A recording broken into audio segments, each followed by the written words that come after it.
Hi, I'm Sounds alive. like it's an airport. We are live. Here we go. Welcome, guys, to tonight's Hangout and Grip. As you can see, we are actually here. We don't have power cuts. Touch wood. We've got Paint Train with us, and of course Larry, the VP Prof. So, Howdy. we'll just get straight into it. Should we go for it, Larry? Alrighty. Sorry.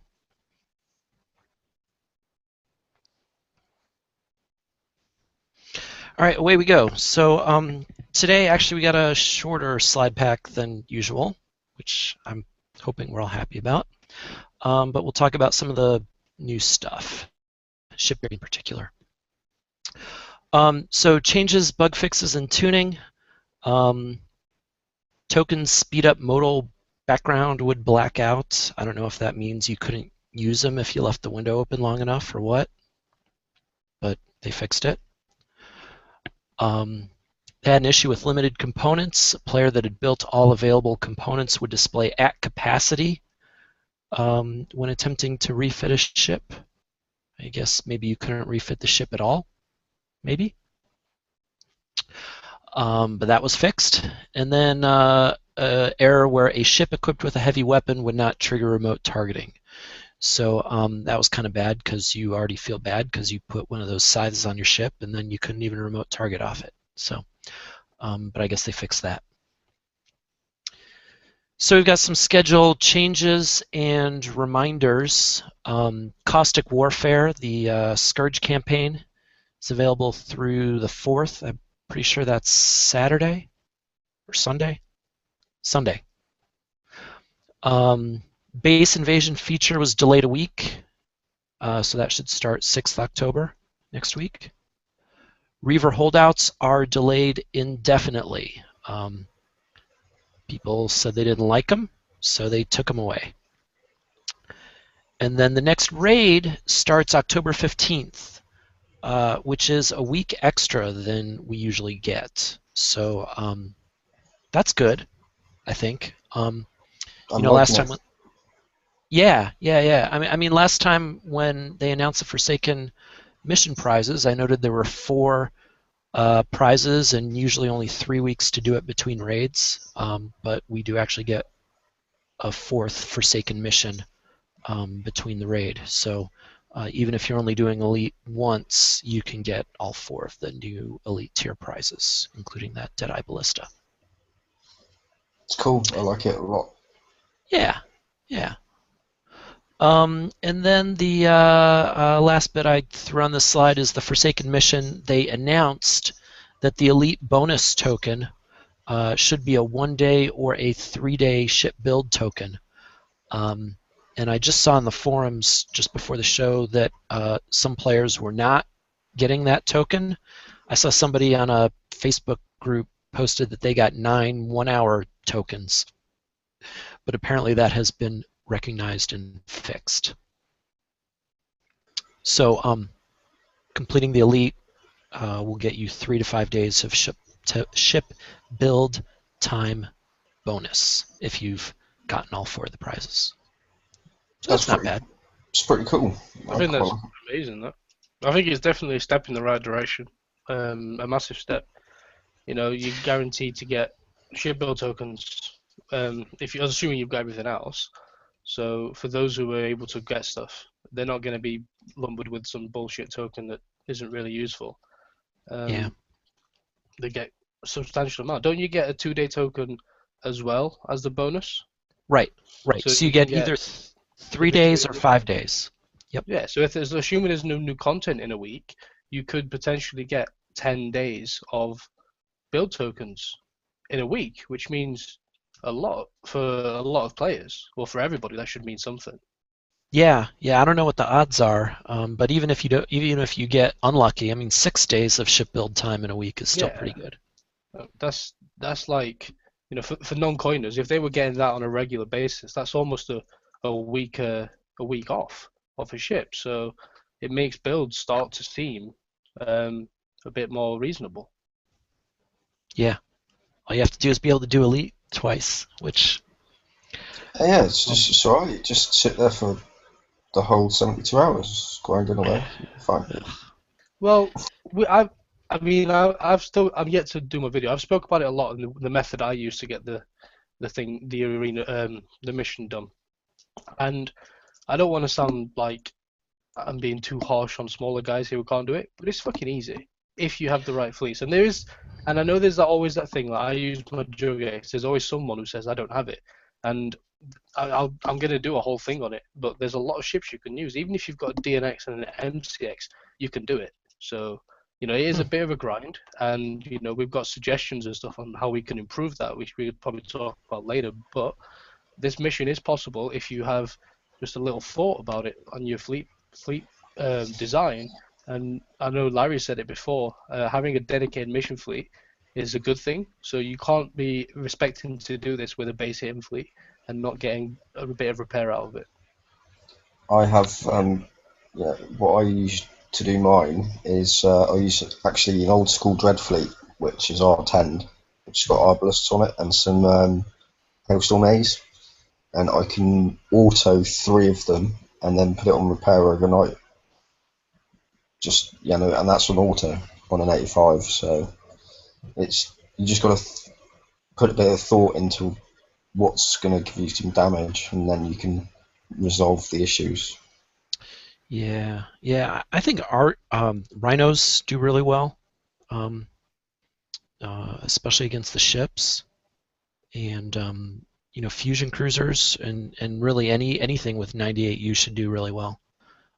So I think there's a lot of choices. I think a lot of players got rhinos, and a lot of players should have gotten the 98U as well. So. Yeah. And even if you don't, just a single decoy with any ships behind it, even if it's a slower hitting ship like, a mortar ship or something, which isn't the best idea for a mission hitting fleet, but as long as you've got that decoy there, you can still make it work. Yeah. Yep. All right. Let's move on. So we'll just give our post-FAT discussion. How do we think it was? I noted up here on the chart that I thought most of the successful fleets were using Templars and ballistics. I used a Grim, 2 Templars, an Aegis, and then a Rhino to round it out. I don't know about you guys. Personally, I told you in the admin chat that I didn't really play much. I spent most of my time playing the beta for Rainbow Six Siege. But when I did play, I joined on the last day, early in the morning UK time, on the Sunday. So it wasn't quite on the last day for us. It was a bit before. It was a good 24 hours before the arena ended. I got up in an easy group. I did a few matches, spent 0 gold, and I got rank 11. Could have pushed rank 10, but I wasn't bothered about the prize anyway. I was only doing it for tokens. But I used a similar fleet to Larry. I used a Grim, 2 Templars, and I used 2 Valkyrie carriers. But the repair I wasn't liking. So if that was a fleet that I was using long term, I probably would have changed up a bit because I was getting a good 7-8 hours repair, and I use uranium to open a couple of slots to boost my rank at the end. Yeah, I was getting around 5 hours per, and I used 2 coin. I sped up 1 repair right at the end just to get a few points in so I could slide into 10th place. Yeah, I think, with what was given to us, it was kind of going to be expensive if you were going to go full on at it. I actually chose not to really bother. I think I actually played 2 matches and that was about it for me. But, the prizes were good. A lot of people wanted them. The group that I got put in was up to like 39,000 points for top 3 places. And that was when I'd done my 2 matches and said, actually, I'm not going to bother. So, yeah. And there's still a couple of days to go after that. So, it's one of those. Yeah, I started Saturday morning, and I'm looking at it now. My top 2 were around. I had a guy at 18, and then 18,000, and then the next 2 were at 11,000 or so. 10th place for me was right around a little over 2,000, 2,200. So, uh, you know, a lot of people. I mean, we complain, called it wallet wars, but you can get top 10 without coining if you really dedicate yourself. I did the last two arenas. I did really well when I was playing them properly. The two arenas ago, I used full Nighthawks and did it for free, and I was like rank 2 or 3 or something like that. And Yeah, everybody hated on me for doing it, but I did it for free, and it's my game. So unless you want to pay for my game, then that's how I'm going to do it. In the last arena, I used a fleet mixed fusions Rhino with the decoy for against fusion cruisers, and I made a video on that, and I did really well with that fleet.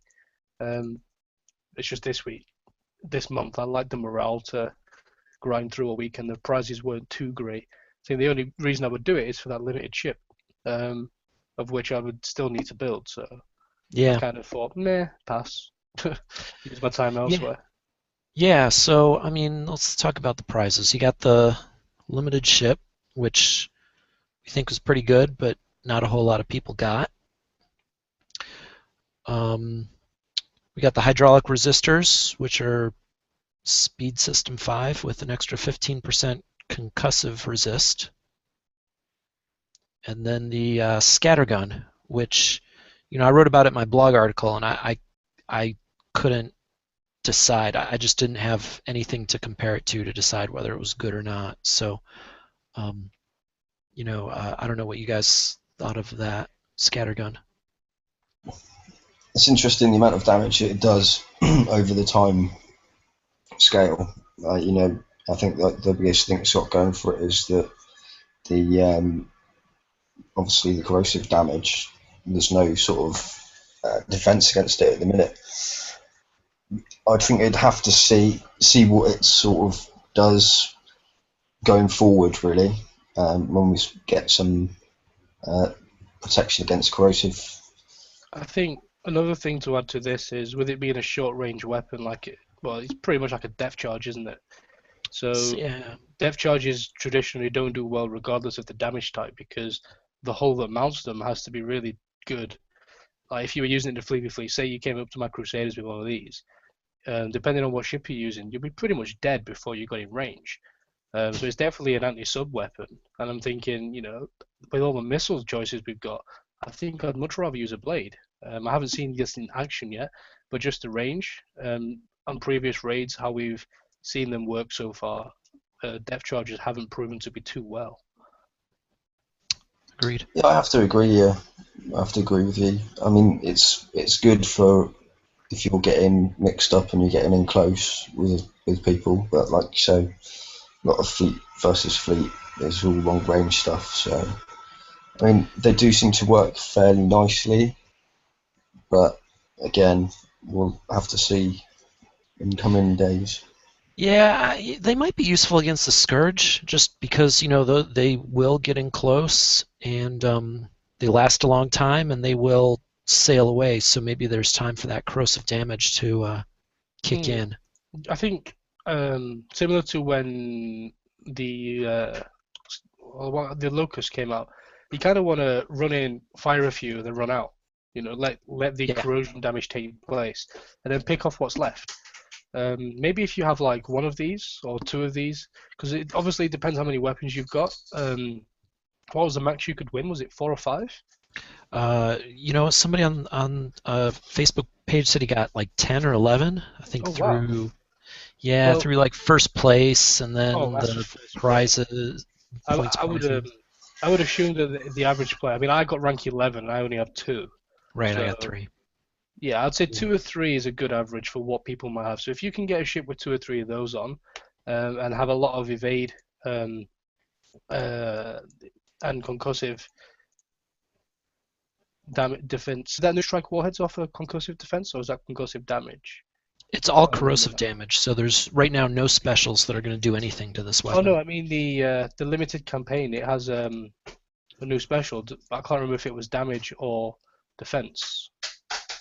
It's Oh, damage Beforehand. for both that's missiles and damage. Oh, concussive. okay. Well, then scrap that idea. If you just fill a ship with evade then and fit those on, um, that would be a good idea to use with a missile fleet. in the raid, so you could run that ship in to do the initial damage, let them run away and you know, take the corrosive damage over time, and then pick off the remains with your blade missiles or something that they'll hopefully reduce the repair. Maybe. I think Yeah, you'd want to put it on the spotter, wouldn't you? You'd want those on your spotter, so that obviously that's the one that you're gonna want to go out with. On your and then, frostburn or whatever yeah, you're using. Yeah, that's what I was thinking. The Frostburn Mm. would have been nice to and put then, them on one of those prototype hunters, but no hybrid slots. That's a shame. Could use it on an Aegis though, or the Holix Aegis if you have that. Yeah. or Monarch, if you really wanted. Or Monarch. Yeah, Yep. Monarch could be a good substitute because they're quite fast. So for those who wanted the new ship, if you don't have it, you could mix a Frostburn with a Monarch and keep them grouped together to give a similar effect to the new ship. Yeah. Yeah. All right. So that's that. And then rockets. And there was a post on, I think, the Alliance Crib. Somebody complained about Rocket using pussies in the tournament, and I know and I assume you guys as well don't have much sympathy for that attitude. Rockets are legal. Medium quick pinch is 1 coin or 30 minutes, and I'm going to use them. I'd have to say, So I'm afraid I'm very partial to using an XL Daisy, and for one reason only. When people run away from me in subs and kill my kill streak, by just running away up into the top corner and then just keep moving around so you can't catch them, that annoys me. So I build XL Daisies, and then when they pop up, I bomb them and wipe them out. So that's why I build XL Daisies, You know, and they really don't like it. depth charges are working really well against subs. If you tried using them, I haven't used them for obviously before the rocket change, I never used them, but I'm having a lot of luck with those. Going catching some subfleets and killing them with Crusaders and stuff. Yeah, I mean that's yeah, they a shorten. nice way of doing it. Yeah, I do like watching them, the rocket land on them as soon as they pop up, and then just go, "Oh no, what?" Yeah, it's good. And But then they scream lots. I do agree with Larry though. If the rockets are there, use them. It's only 30 Agreed. minutes. Yeah. You're kind of being an idiot if you don't take advantage of that. At least have it on your pad and available to launch should you want to use it. Yep. So then we should ask the second question. Would that help the arena or hurt the arena if rockets were taken away? I think it would. I don't know. I can see both ways. I just don't see a reason why they should take them away because everyone has the option to build a medium quick pinch. It's not like it's a high level only thing. It doesn't take ridiculous research or anything. You probably already have it researched already. Right. So it's not like a balanced thing. So why should they take them out? Because both attackers and defenders can use them. If you see one launching towards you, launch one back. Try and counter rocket. At the end of the day, all it's doing, if you remove the option, is you're removing another tactical option, aren't you? Yeah, that's all it is. I can't see any other reason why it would change anything. It doesn't really impact anything, does it? Personally, I think it's probably somebody that I've Daisy XL'd when they've popped up with subs after running away from me. But they need to. Yeah. But then if they're using that and they know that when they rise they've got that 4-second flight time which can catch them, they can drive around it. I used my subfleet. I haven't got hit with XL Daisies, and if I did, they only killed one sub because I wasn't silly enough to have them grouped when I rose. Agreed, but then it's at least then it forces you're still going to get some damage on them, aren't you? So you're still going to get some damage, points. But as a person using the subs, at least I'm not pissed. I've lost my whole fleet. I can't complain too much. Right. True. And also I have the option to drop an XL Daisy back on you. So it's a whole balance thing. It is balanced enough where both sides have the option to use the same rockets. Right. And I think the medium quick pinch, like you said, Rob, lets non-coiners play with rockets too, because those are really useful in the arena. And if you're not coining, you have more than a half-hour repair between matches. So there's no reason you can't be having those ready. I just want to add as well that 30 minutes of build time for a rocket might save you 5 hours in repair time. So heck yeah. Just putting it out there. Yep. All right. Let's move on. So, is Kixeye listening? Now, we had 2 things delayed this week, and I cut and pasted the blurb from the forums right into the slides, just so that we can see that what Kixeye is telling us is that base invasion was delayed in response to complaints from the community regarding content overload. And Reaver holdouts delayed indefinitely due to negative response from the community. So I guess the question is, do we think Kixeye is really listening and things are changing? Or are we skeptical? I actually think, without a doubt, that they are listening. I have to agree. I do think they are starting to come around and starting to listen to us. And I must say as well, it's about fucking time.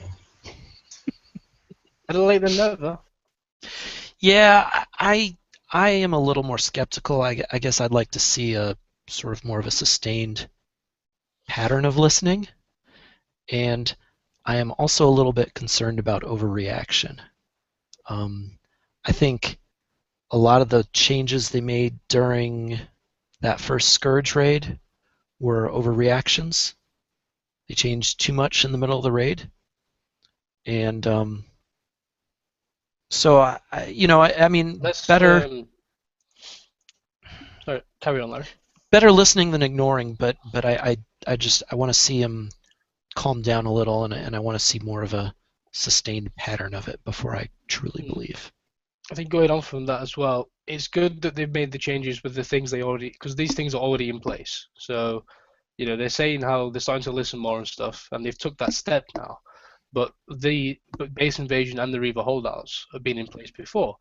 Obviously, the Reaver holdouts, they've pretty much killed them off by the looks of it, which is good because they weren't popular. So I hope that means they're looking for some other way to give us those blueprints, because they were really good blueprints. The base invasion is something that a lot of people I know are looking forward to. I'm sure we're going to it a bit more in a bit. There's some things that aren't good about it, but at least they're starting to listen. And even on the post where they're talking about the base invasion at the moment, Raikkonen, one of the game designers, is on there giving his thoughts on why they've selected certain aspects of it and asking for more feedback. So you've got to be on the forums now, and you've got to be responding to them. But I think what they bring out in the future, content-wise, is going to be the kind of decision maker, whether they are actually listening. And one way to prove that so far is they're going rogue campaign, giving us the grease monkeys, which we've been asking for ages. True. That's a good thing to bring up. Yes. I love grease monkeys. Just saying. Yeah.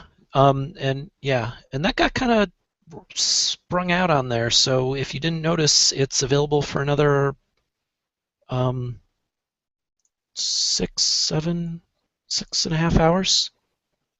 7.5 hours. It's available for 34 minutes. Oh. So if you're watching this, you want to be finishing this, because when the show ends, so does the campaign. Yes. Anyone who is in chat right now who wants to go do the rogue campaign is excused. Yeah, but you can keep it all in the background. We use it as a podcast. Listen. That's true.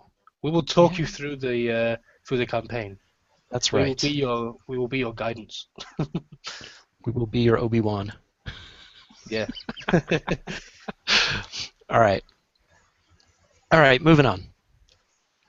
Shipyard 3 was announced this week, actually made available. And the long-awaited benefit of Shipyard 3 that we were all curious about was a 9% savings on draconian weapons and armor.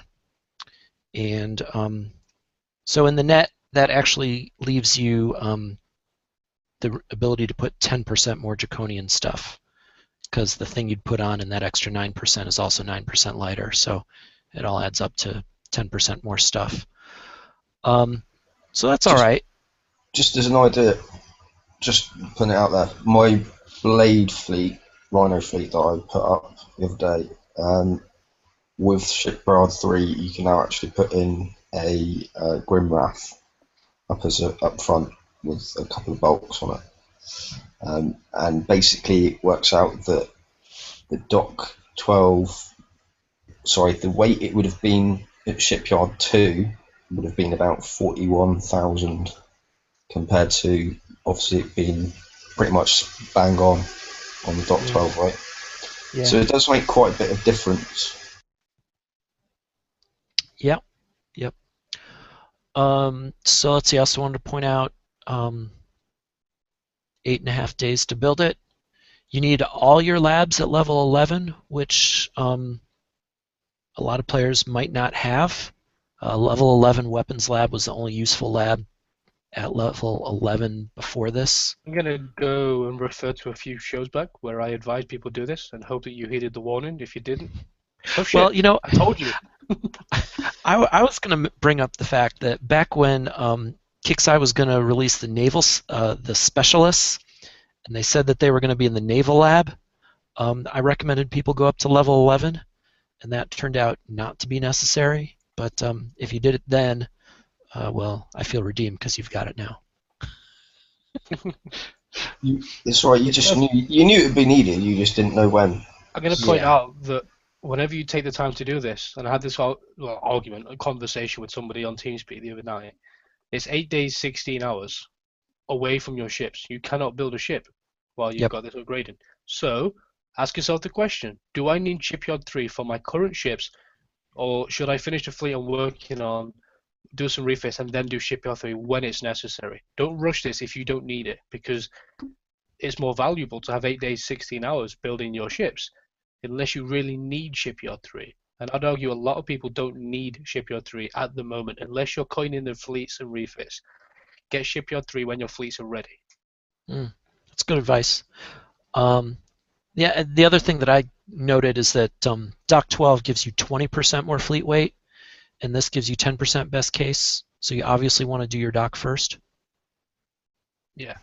Something else that I was going to mention as well, but yeah. Yep. And then the other thing I put on here, I made a little chart showing armor points per ton at the various shipyard levels. So Reaver Bulkhead is still your best deal, armor points per ton. Depleted uranium, compound plate, and then you can see that the Zintium, the Draconian Zinth armors get a little better at Shipyard 3, but they still don't catch up to the other choices. So couldn't let that one go without a little chart, right? Gotta love the charts. All right. See someone saying in chat, 9% pretty much isn't a great reduction. It's not huge. I said it on there. I said, I just said, fuck you. Give me your 9%. I'll have 18. But 9% is better than nothing. It's a reduction nonetheless. Right. I mean, if you had 10 blade missiles on a Rhino, now you can fit 11. Yeah. I mean, you have got the option for more armor. Bear in mind that it will be increasing your repairs. So, I think you could look at it as a way of fitting more weapons, or maybe where you don't have any weapon slots. Sometimes you might be maxed out of capacity. You've got 2 weapon slots free. You could now fit a couple of impact cannon D30Rs for some resistance. You could fit some countermeasures on. So, don't have to think about it as we got more repair, more armor now. Trogar's just pointed out as well. There's a huge number of recent Drac weapons being added. So use that to your advantage. Yeah. All those missiles that are top of the line, the Blade and the Harrier and the Disruptor, those are all Drac. So, okay. Moving on. Walls level 7.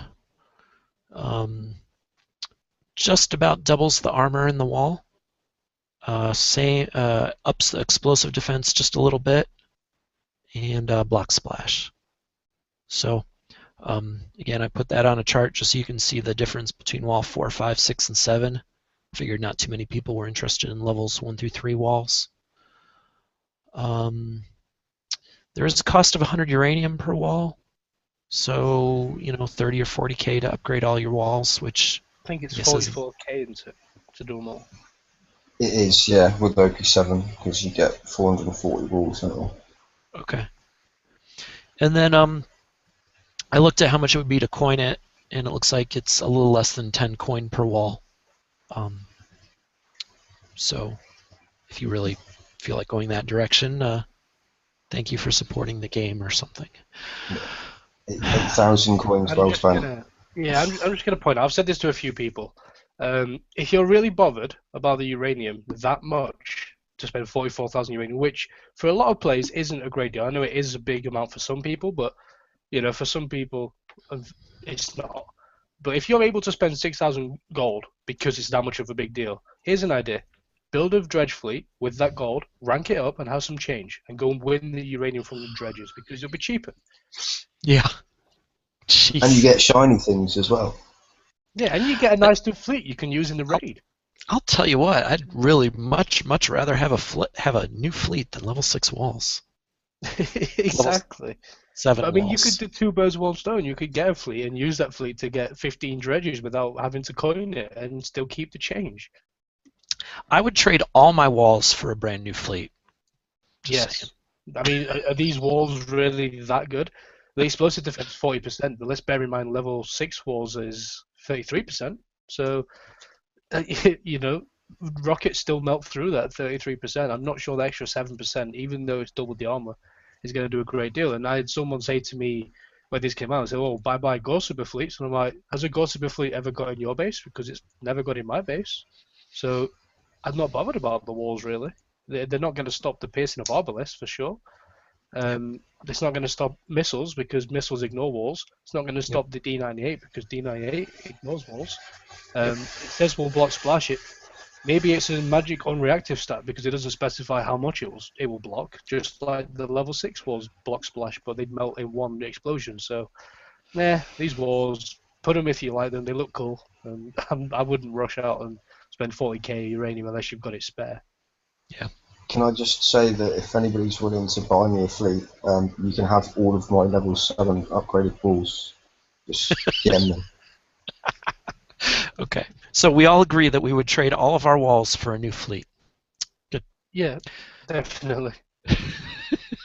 Apart from my 7 walls that I have on the bottom, which is an evolution of the wall, I think that looks pretty cool. Okay. Yeah. I had that for a while. All right. Gold sale, it's over, but the bonus gold was doubled. So maybe you took advantage, maybe you didn't. I had now I've kind of blown Kixie's trumpet a bit and said how good they've been up until this slide. And now I'm going to say, fuck you. Because I really disagree with this. I have really strong feelings. I'm going to start by saying, positively, it is a really good offer if you have the funds and you're willing to spend that much on a game. It's a great deal for that 4,000 gold. And if you're buying coins anyway and you're not really fussed about spending that much, but you buy coins occasionally, well, maybe buying them a couple of days early is good because you get a bit of a bonus. Having them 24 hours was shit because I know a load of people who were like, well, we get paid on Monday, we get paid on next Tuesday. I'd love to buy it for the raid and for my guard refit, but I haven't got the ability to buy that immediately.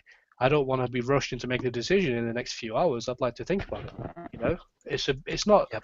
It's an expensive payment, $200 or £133 in the UK. It's not like a tenner here or there. That's a considerable chunk of a person's average wage per month. Yep. So you need to think about this purchase, not have been rushed into it. And I think, and I'm going to be just brutally honest, I've been positive about Kickstarter so far, and I'm going to be negative now. This is my views, so maybe I'm wrong, but it looks like, look at the year where we are. We're at the end of the 3rd financial quarter, right? So, Yes. here we are. So, they need their shareholders to be happy, right? From a business perspective, the shareholders need to be happy. So, if they've not met their targets and they need to get a boost of profits or a certain revenue target to please these shareholders, They need to think about how to get this quick. With this, it gives people the ability to feel like they've gained something by getting a bonus gold, but it's rushing it. We have 24 hours to do it. Why do we have 24 hours? Because we're starting the fourth financial quarter. So we need to get these in before, so we can add them to our revenue for that quarter rather than the fourth. Make sense? Makes a lot of sense. So think about how many people I see, loads of people in my alliance, and I condemn them all for doing it. And they probably got pissed off at me last night because I was a bit of a raging bull on our page and on TeamSpeak. But you've all fallen for it. If you've gone and bought it straight away, you've just gone and got it, and you've helped their financial quarter. Congratulations. But was you going to spend £130 or $200? That's my take on it. What I would have liked to have seen was for them to have given a 100% bonus across the way, so that at least if people couldn't afford to buy the bigger package, they could buy something and get something. Personally, Well, my new complaint on Kixeye is the total lack of predictability. And this thing popped up, right? We didn't get any notice, hey, there's going to be a gold sale. And then we popped up, and all of a sudden, surprise, gold sale, you've got a day to think about it. And so I think anything where we, the players, are surprised, a lot of people are going to complain. And so, right, Rob? I mean, that's your biggest issue with this, isn't it? That it just popped up, it was a surprise. Yeah, it came out of nowhere, and I think, like I said, it's regardless of what I've said and moaning about the financial quarter and how I think it's just their way of making money rather than pleasing us. I think they've tried to please both sides. To be fair, they've tried to make their money, but they've also tried to give us a reason why we should do that rather than just forcing us to spend. But I agree that the time frame wasn't enough. I think they should roll this thing out at least for a week. Give you a chance to think about it, give you a chance to sort it out. Because there's a lot of people out there who just say, "No, I'll get that," and buy it immediately. I know people who bought 2 or 3. I've seen pictures with accounts which have 20,000 gold after this offer. But there's people out there who budget, not just in the game but in real life. And there's people who have families, they have kids, they have food they need to buy. They can't just go out and drop a $200 payment on a game with a split-second notice. They might need to discuss it with the family first. They might need to wait until the next payday. I think it's pretty low for that reason. So yeah, I agree there, Larry. All right. Gold sale. Yep.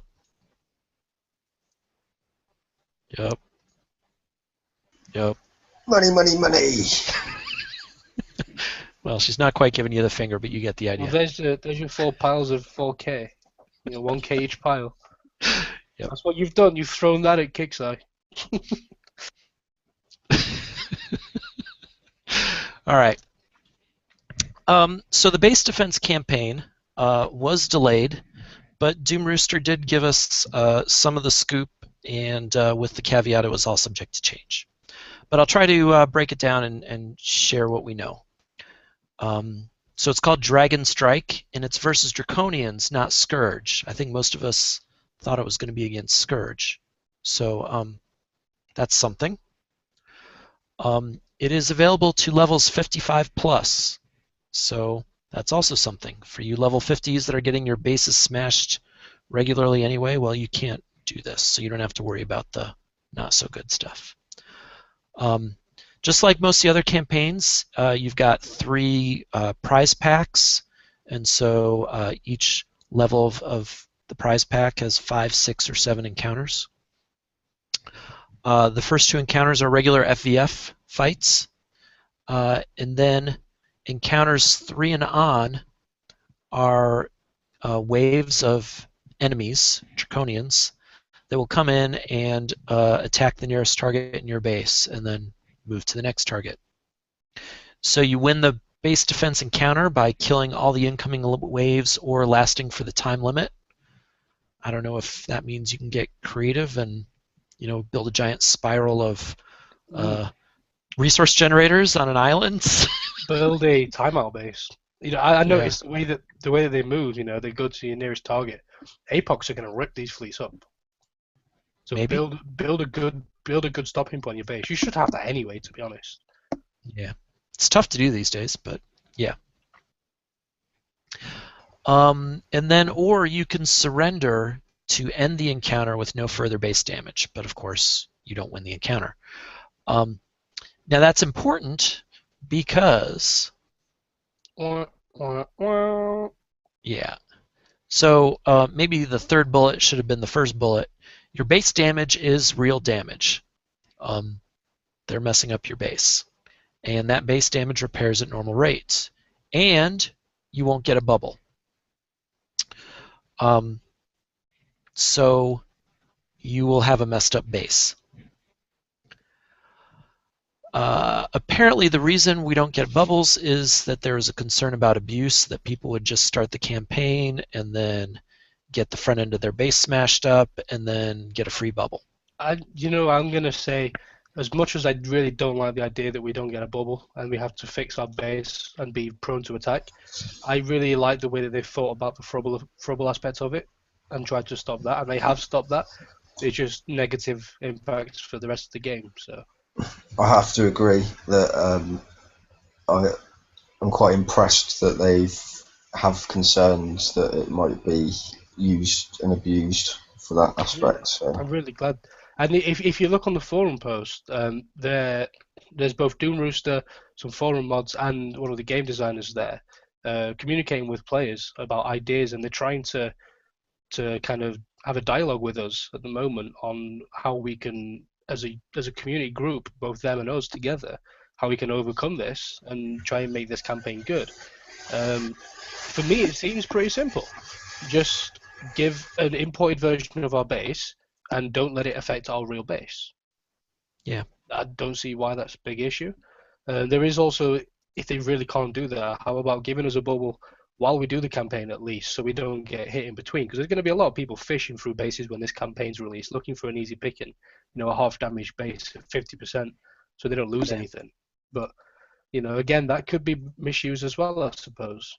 People might just start the campaign just so they get a bubble. If someone's hitting your base, it's so easy just to start the campaign and boom, bubble on your base. See you in a few hours, mate. Yeah. So, yeah. I think the best and most easiest, at least it seems most simplest way, is just don't let it take real damage. Yep. And and I think like you said, Rob, the discussion on the forums is a great thing, and getting Raycan more involved. I think the last time he got involved was with that video during the Scourge raid, and although that video was pretty poor, and we all blasted it, I really appreciated the effort, and we should encourage that to continue, and it looks like it is going to continue. So that's really good. Yeah, definitely. Agrees. I am really looking forward to this, though. I can't wait for this to be taken out. I just don't like the way that people can kind of look around and pick away from the easy bases. I know they said on there, I think it was Raken, one of the game designers, he said, you got to give us it's like a catch-22 thing, he said. So, would you rather people be able to take advantage of the frubble aspect of it, or would you rather you just have a base which is a little bit damaged, or however damaged it is, and then someone's going to hit you, and you won't get a bubble then to fix, which kind of makes sense. But if you really care about your base defense, then you'll be just like me. Well, I don't want my base kind of exposed to an actual player where they can come in and have an easy ride. I want my guard fixed. I want my turrets fixed. I want them to have to pay to get in my base. Yeah. Is it? It's, I think it's another, good. I think another suggestion to people. Sorry. It's hard to say without seeing what fleets are hitting us. But if you're really that worried about the base part and you're not willing to coin your guard and you're unsure about it, wait, let other people do it. I'm sure people will post videos on it and talk about it on the pages, so see what's happening. And you might not need your guard fleet. You might be able to put a substitute fleet in there, meaning you can keep your real guard fleet for when you've done. It depends on what ships they use. But remember, they're AIs, so they're going to be a lot more dumb compared to average players. You would hope. There's some stupid players out there, but and the AIs are not going to call you names if you drive. Yes. Can you drive? Are you able to control it then? I'm assuming. I don't know. Yeah, so you could put a Rush rocket fleet in there. You could put Gorsubers in. That's an idea. If you've got a rocket fleet, Hellstrikes, Gorsubers, that's not your usual base guard, I would hope. Take your guard out, throw in those, and drive. Get an Atlas fleet in and drive. Try and use your range to advantage. Like Larry said, that's a perfect point there, Larry. I didn't even think about that. Piranha drones. Yeah, use some Piranha drones as decoys. Use whatever you can to defend your Artemis base. mines. It's your base, not theirs. Well, And all I'm even saying, in all I'm saying is, if you put piranha drones in there, there's your stopping point. As they're feeding out through the base and they stop to target each individual target, that's your stopping point for your APOCs. Mhm. Wow. Yeah. Just saying. It's a pretty good saying. I wonder if they'll snipe. Well, if it's the closest target that's in range, they will. Unless they won't hug into a wall to reach there, will they? No, they'll probably use the auto target, right?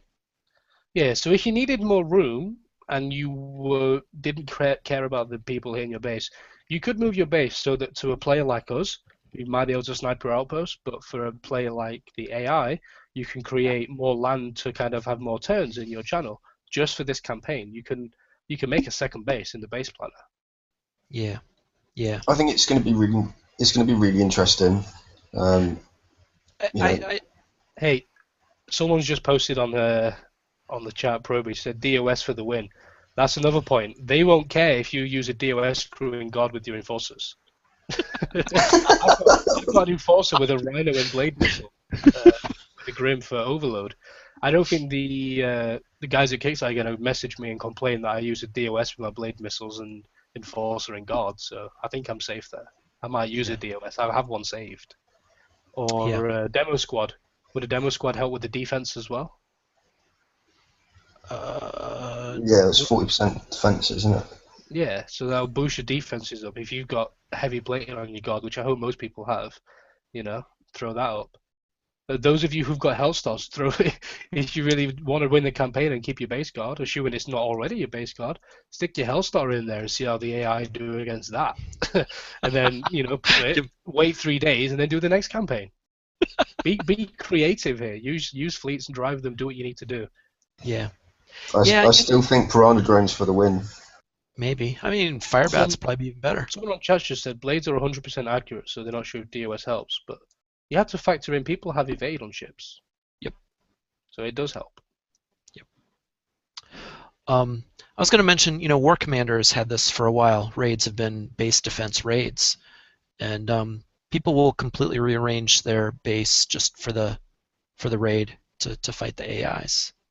And do all of these things, drive and et cetera, et cetera. So, don't be afraid to be creative.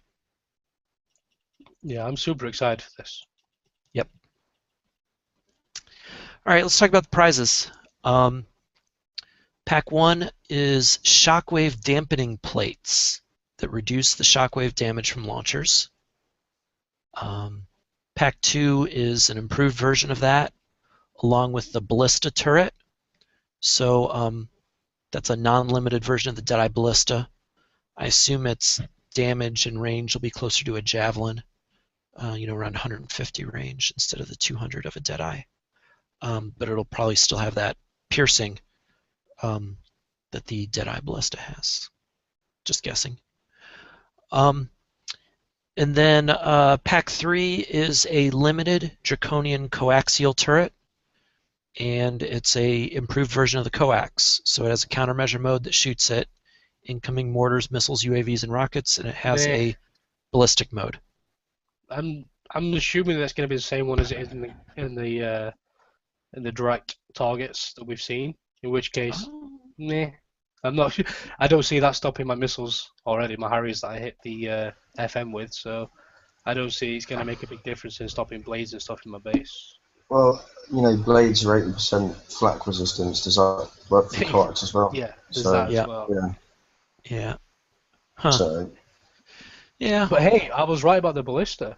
I suggested that, seeing as we've got the Deadeye ballista, it might work similar to an Executioner, where we get a regular one. So that's good to see. It's going to take away your defense. I think you'll be stupid to pull all your motes out, but if you if you kind of mix a good number of APOCs to ballistas, and have you've got ballistic type damage, you've got explosive type damage. If you get a few missiles on a Rhino or a Mastodon in your base, you've got your missile type damage. You'll have Enforcer if you've got radiation damage. If you're worried about the shockwave plates being that good, we don't know how good they are yet. You might want to swap out the Enforcer even, but you've still got your Prio class for your radiation damage. So mix your damage types up, and it really harms a defender who's got an alloy armor on, because they're only having two types of defense. It's hard to defend against 4 types of damage as a base attacker. Yep. So there's going to be a weakness in a lot of people's fleets.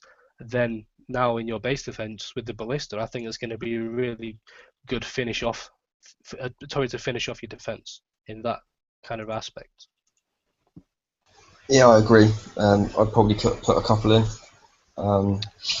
I'd probably get rid of the flax that I've got in my base and put them in. Since the flax aren't really going to do a lot at the minute. Yeah. So, yeah. But yeah, agreed. Mixed damage in your base is a must if you're planning on keeping most people out. I'd argue as well that ballista is a lot more useful than the coax. So you probably wouldn't need to do pack 3 unless you really want the coax, or you really wanted to see what the Drax would do when they hit your base. Because I know I do. Right. Yeah. I mean, it would be tough for me to replace the Pyro class that I'm using on my front line. So many people drive into those. I don't know about you guys. You probably get hit by a little better I have a lot of opposition people. than me. I've mine set so it's kind of triangulated point of death with 3 points of turrets and guard, so they're fucked. If they don't think about the hit and they run in there, their health bar just goes from full to 0 in seconds if they don't think about it. Yeah, I've got 3 backed up with some warehouses around them with some extra damage added. It's only going to get better as well with the level 6 turrets. Yep. Yeah. All right, that's about it for base defense. So Dragon Strike coming soon. This week's Kixeye screw-ups. So I think this whole thing with the holdout, I mean, they sprung them on us. Again, this is the surprise thing. That's my new theme, lack of predictability. Motherfuckers. Yeah, here's the Reaver holdouts. So and now I think some people are pissed that they went away. Because they had a little time to think about it and get used to it, and they're like, okay, well, maybe I'll try it and try and win some of this stuff. Well, now you can't. Well, I think a lot of the people that pissed off with it are people who have got, like, for example, 2 agility system 4s and stuff like that. Yeah. More than anything. Yeah, I mean, I had one D4A or whatever the armor one was, and I was keen to, I did a video where I could do them for free if I had the patience, and I was going to dedicate some time away. I thought, right, I'm going to sit down, I'm going to grind away for a couple of hours and hopefully get a couple more so that my main base fleet that I hit with, I can swap my D5X for these. So, I would have liked it. I like the Hales as well. I use Hales on my Crusaders. So I could have swapped a couple of those out for the new Hales and made a better use of those. I think there's always a downside to things, but I'm still glad that they've listened to overall feedback. Though I think I'd rather them start listening more, and I don't get this armor for a few more weeks, and then let them bring out something which is more pleasing for the whole community, rather than just people like me who can do it for free, whereas not everyone can do that. So I think that the major issue with it was that people just don't like the idea of limited components. I think that's what the major issue is with it. And I think that those blueprints may make an appearance as just a normal blueprint in the future, maybe. Maybe. Yeah. All right. So next screw up. I was on towards the tail end of the tournament and got this little pop-up or a limited time offer. So 22 5-hour tournament repair tokens for that's US currency again, $15. it was just under a tenner for UK. So having those show up with again, no real announcement that these were available or going to be available. They only showed up towards the very, very tail end of the tournament, so there are probably a lot of players that didn't even have the opportunity or the knowledge that this would happen or the chance to get them. So that's why I labeled it a dick move. Here's my take on it. They did it in the raid as well, didn't they? They gave a coin bonus in the raid for an hour, I think it was. Why not just have this? If you're gonna have an event where you're gonna offer some kind of, some kind of bonus like that at some point, do it at the beginning so everyone has it from the start. Have it so you can maybe only redeem it once if you don't want people manipulating and getting loads of it. Have it a one-time redemption deal. Once you've redeemed it, it disappears. But have it available the entire event so you can choose if at all when to purchase it. You know, Right. so you're Right. aware of it at the start. So you don't need to have it sprung up on you, and you've thought I've just coined 400 gold where I could have saved coins. I'm pissed off now, and then get all angry at Kickstarter.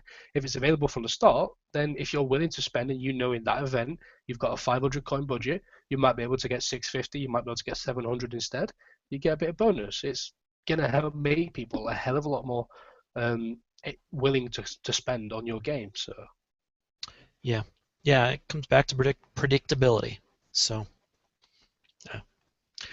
Okay.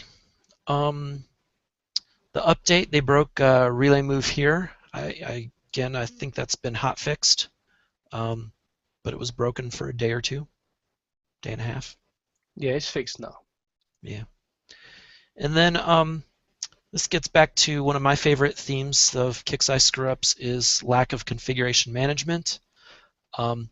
They included the NPC base attack replay feature even though they delayed the campaign. So some stuff got in, shouldn't have gotten in.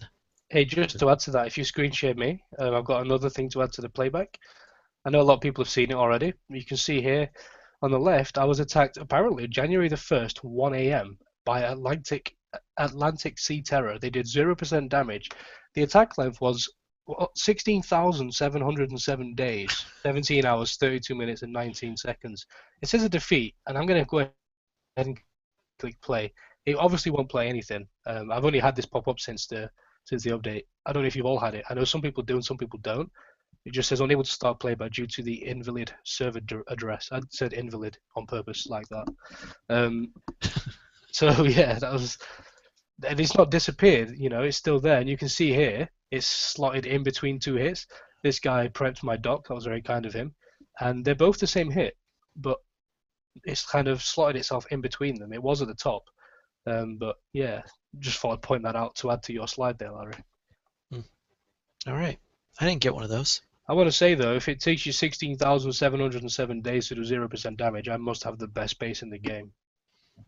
Hell yeah. All right, so breakthrough. We talked about it before. Maybe they're listening. Maybe they're slowing down. I still have a wait and see attitude, but they made a start, so that's good. I agree. We'll keep an eye on it. I'm really noticing a change, and it's not just the way that they made changes to the game, it's the way that they're approaching us in the community. That is where it takes the biggest change, because it gives us a dialogue with them, rather than just saying, right, here's what you've got, take it or leave it, otherwise fuck off. It's pretty much how it's felt for the last few months. You either take it, you accept it, or you get told to do one. They're really prone to listening to us, it seems. Whether they take that the next stage further, actions speak louder than words, so there's nothing we can do but wait. But I'm confident. You've got to have some positivity and confidence, otherwise, you'll just be a negative Nancy all your life. So. Yeah, I have to agree. It's a positive step that they've taken, and I hope that it continues on the path that they've started. Yep. I think the event will be a big decider in a couple of weeks as the first stage, and then I would say the event afterwards would be even more solid. Have they changed their attitude? Because you could argue this event has probably been in the pipeline a while, so maybe as they borderline change their attitude, so there might be some last minute changes to the event. We don't know how they kind of plan it really, so I think give them 2 events to make your final decision. We'll see. I mean, they could screw with us at any time, right? They just Yeah, they got to build a pattern and build up trust, because I think a significant portion of the player base right now does not trust Kixeye. no, they don't. They've got to build that back, and the thing is, it's got to be a continuum. It can't just be, they're doing good at the moment. We're kind of tooting their trumpet a little bit. Um, don't take that as a okay. We've got what we've hoped for. Now we'll go back to business as usual. Keep it up. It's not a one-time deal we're asked to hear. It's a constant we need. Agreed. Just want to go through a couple of things that are in chat. Just a couple of comments. Someone here, Len. Hello, Len. Your limited blueprint's going across like an anchor. So, just to add to what we were saying about them earlier on. A lot of people are saying there hasn't been a lot of trust for kick size in there, so that's in there.